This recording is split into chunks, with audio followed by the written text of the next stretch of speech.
Hi everyone, my name is Dr. Paulo Antonio Almeida. I'm a psychologist. I'm here to help all people around the world to free from symptoms of anxiety. Today I'm talking about the how stress affect the body, reference the article from Harvard School. A great deal of research suggests exposure to long-term stress can harm your body. Chronic stress influences high blood pressure and heart disease. It may also suppress the immune system and have implications for asthma, gastrointestinal disorders, cancer, and ulcers. Additionally, emerging research now supports the popular notion that high level of stress somehow speed up the aging process.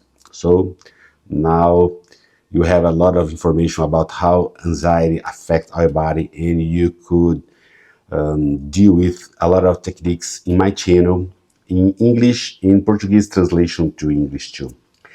A 2004 study that followed mothers of chronically ill children showed that the stress of caregiving actually caused these women to age faster on a cellular level than did the mothers of healthy children who constitute the control group. When cells divide, the protective caps on the ends of the chromosomes called telomeres shorten slightly with each replication.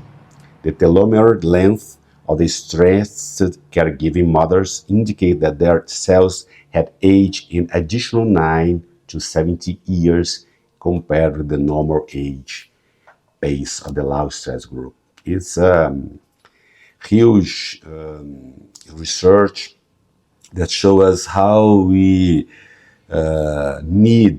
should to cope with anxiety, mainly with psychotherapy. Psychotherapy is the most important and efficient technique and method for you to cope with anxiety and to be free from symptoms of anxiety. What explains the physical toll of stress? Residual stress could be harmful, include direct effects such as through long-term suppressions of the immune system, cause thicker than normal platelets, slowing wound healing or constricting major blood vessels, and indirect effects on behavior. People respond to stress in many ways. Not all of them are healthy. Overeating, smoking, drinking too much, not exercise enough, and engaging in other risky behavior can certainly take a toll. What does this body of research mean to you? It suggests that you can avoid or ease the negative effects of stress through regular use of the methods outlined.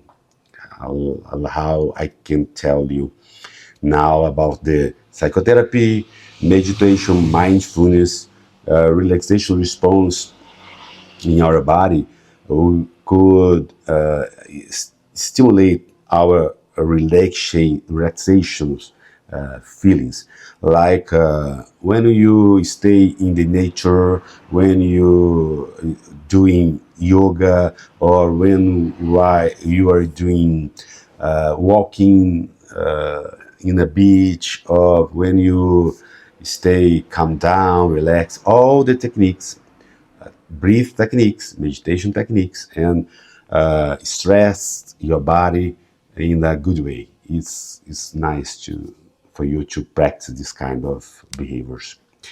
While stress relief techniques can help, some conditions require other treatments. Yeah, it's important to you to look for a psychologist or a doctor that helps you to cope with this kind of specific situation. One of the most worry people suffer from anxiety is about the cardiovascular disease. Cardiovascular disease encompasses a range of ailments that affect the heart or impinge upon the thousands of miles of blood vessels that nurture cells throughout the body. Three obvious examples are arteriosclerosis, the accumulation of fat deposits on arterial walls, heart attacks, and strokes. The landmark Farmangan heart study noted that certain factors raise the risk of cardiovascular disease.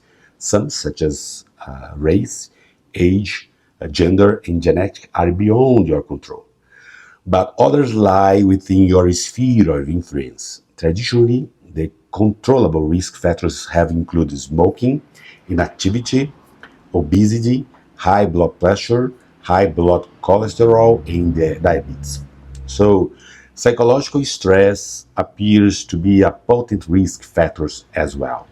One 3-year study asked 2,700 American adults to complete an online survey of physical and mental health following the September of 11 terrorist attacks. People who had high level of stress immediately after the attacks were nearly twice as likely to develop high blood pressure and more than 3 times as likely to develop heart problems during the following 2 years compared with those who had low stress levels. It's important to pay attention to this. Of course, stress could cause cardiovascular disease, but it's important to maintain the idea that anxiety and stress they not cause directly cardiovascular disease. They just influence when you have some specific cardiovascular disease.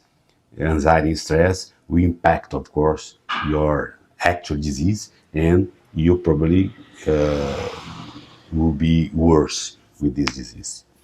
Well, in addition, research indicates that a number of psychological and social factors include depression, anxiety, anger, hostility, a lack of social support, work stress, and marital stress, low socioeconomic status, and caregiver strain play significant roles in the development of cardiovascular disease. Of course, these kind of factors influence your cardiovascular disease, but of course, in cardiovascular disease, we need have to organic cause first, and the other conditions maybe improve the cardiovascular disease. Of course, when combined, their power increase exponentially. One more positive note that reverse is also true. Treating depression, controlling anger, hostility, and improving social support can lower your odds of developing cardiovascular disease. Of course, if you have this apply these methods that I told you now, and I'm telling you now, it's important you to understand this condition. You could treat your anxiety in a good way. How might stress contribute to the cardiovascular disease? Several avenues are under study. The release of stress hormones, such as epinephrine, into the bloodstream appears to increase the amount of cholesterol made by the body. Repeat arousal of the sympathetic nervous system can trigger change that increase the risk of heart disease. It's a very clear study, but you have the pay attention of the how you could control your symptoms of anxiety, doing a lot of exercise to relax, and you could better step by step. If you like this kind of video, please subscribe my channel, thumbs up, and I'll see you in next video in English. Thank you for your support.